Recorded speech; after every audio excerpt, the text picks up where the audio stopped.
Hey guys, it's NXGamer18 here, and welcome to another PC gaming build.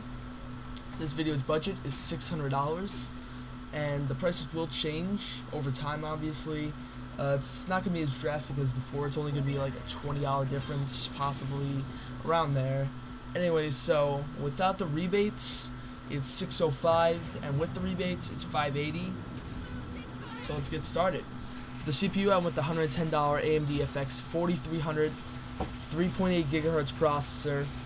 It's a quad core. It's good for gaming. You don't really need more, and it's great for the price.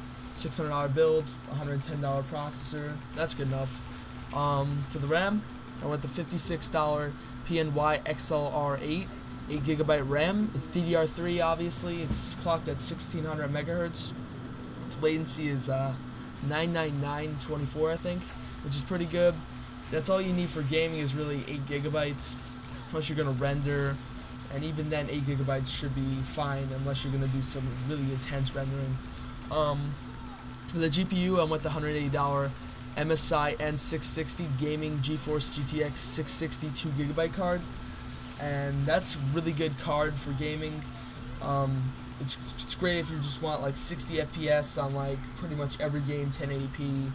Possibly recording. Most games will be 60 FPS. It's a great card. I definitely recommend it. And I did go a little bit down on some other things to allow this card to be in this build, but it's really good, so I highly recommend it. For the motherboard, I went with the $100 Gigabyte GA970A UD3P. It's 970 chipset instead of 990. Not that big of a deal. It's not that old. It still works great. Its transfer rate is 6 GB per second on the SATA ports. It has USB 3.0, that's always great. Kind of unnecessary for me. I don't really need that much. But it's a great motherboard overall.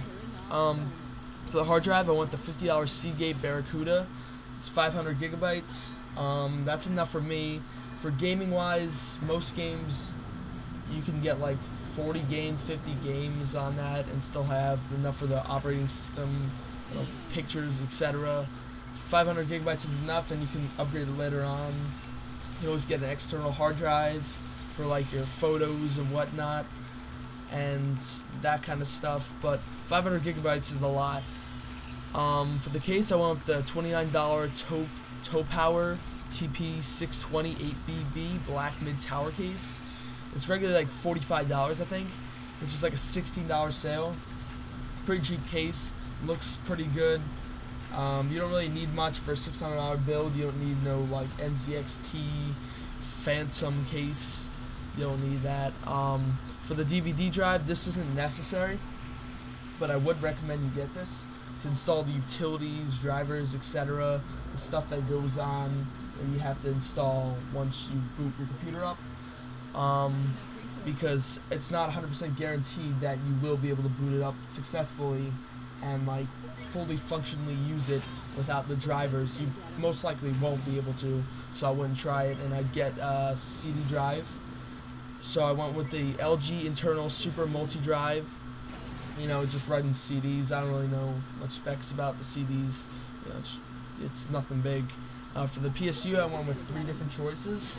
I went with the RaidMax Hybrid 2 RX 630SS 630 watt power supply. That's $71, which is pretty ridiculous though, because considering the 730 watt version of it right now is $65. But both of those are high wattages for this system. I mean, it's not that bad, but you will be wasting a little bit of money. But 630 watts is good enough if you can't get this next power supply, because the next power supply I'm going to explain is actually really high efficiency, but it's like $150 regularly, and it's on sale for like $70, and it's really cheap.